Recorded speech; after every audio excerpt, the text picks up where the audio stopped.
Olá, gente, tudo bem com vocês?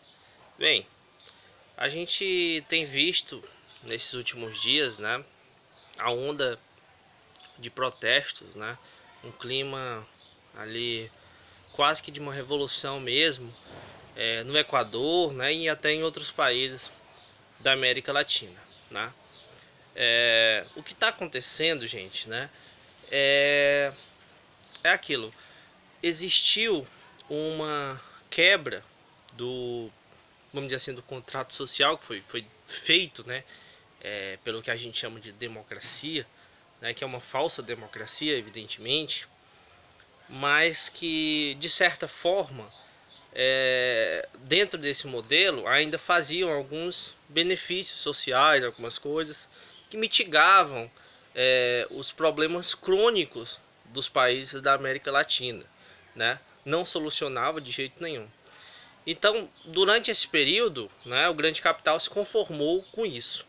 Porém, com as crises cada vez mais fortes dentro do sistema capitalista, o que aconteceu foi que eles exigiram uma exploração maior, né, desses países da América Latina, e houve essa onda de golpes nesses países, né? É muito parecido com o que aconteceu em 64, né? Só que algumas vezes, né, mascarado de democracia, ou seja, pegavam um governo ou depuseram governos e tal, ou pegaram os governos que eram eleitos e a partir deles fizeram reformas antipopulares, né? Como vem acontecendo no Brasil, como vem acontecendo em quase todos esses países aí da América Latina.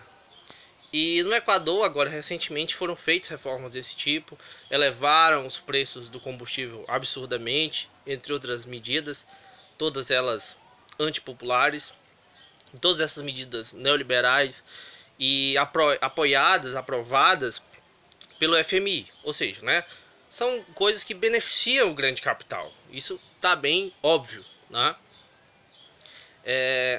E a população de lá, diferente, né, da população daqui, vários grupos indígenas, né, outros de tantos outros grupos, população mesmo, de modo geral, começaram uma onda de protestos gigantesca no país.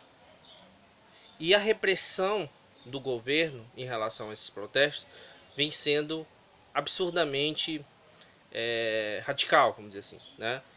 E isso mostra, gente, que na verdade esse modelo democrático, pacifista, tudo isso é uma grande farsa, né, gente? O que acontece? Eles estabelecem ali modelos supostamente democráticos e às vezes até colocam alguns pequenos benefícios sociais para a população, porém, no momento em que o grande capital entra em crise, ele se aproveita para explorar ao máximo as suas colônias, que na verdade a gente pode dizer que eles tratam os países da América Latina como suas colônias, né? E isso é muito importante da gente perceber, da gente saber, para a gente poder fazer uma avaliação crítica do que está acontecendo. Do contrário, a gente não vai entender o que está acontecendo é, no Equador, no Peru, em outros países, né? Praticamente, né, uma onda aí na América Latina. Então, vem seguindo esses padrões. No Brasil, infelizmente, depois do golpe, depois do Temer, as medidas que ele aprovou e tudo, o povo ainda elegeu o Bolsonaro. É claro que teve todo um esquema também de mentiras e de calúnias até, né, contra os outros candidatos, enfim. Houve todo um esquema de apoio ao Bolsonaro. Né? O que fica bem claro, aquela questão que a gente gosta de trazer aqui, que o grande capital ele não é antifascista, como ele diz. Ele sempre utiliza o fascismo no momento em que o grande capital entra em crise e ele precisa apresentar, né, a população entra numa onda de revolta contra o sistema, naturalmente. Então ele apresenta uma falsa oposição, que é o fascismo, né? Ou mesmo alguns candidatos ali que se julgam da pós-política, por exemplo, como o Dória, também é outra onda, né? que se diz de nova política, anti o que está acontecendo, mas na verdade é um aprofundamento de todos esses problemas que vem acontecendo. Então eles propõem, sempre eles propõem medidas neoliberais, né? Medidas que são apoiadas pelo grande capital, pelo FMI. Então, gente, o que a gente precisa no Brasil é tomar essa consciência e, com os movimentos populares, né? A gente tem a Yakult, a gente tem o MST, a gente tem outros diversos movimentos populares, a gente tem os partidos que se julgam de esquerda, né? Então a gente tem que juntar esse povo todo e começar de fato uma verdadeira resistência no Brasil. Porque não dá mais para a gente acreditar nesse modelo que foi colocado, que foi prometido para nós, de democracia burguesa, né? De representatividade, de pacto social, de constituição, porque tudo isso está sendo quebrado nos últimos anos. O que a gente tem visto é uma onda de golpes nesses países e de retirada total de todos esses direitos que foram conquistados pela população desses respectivos países.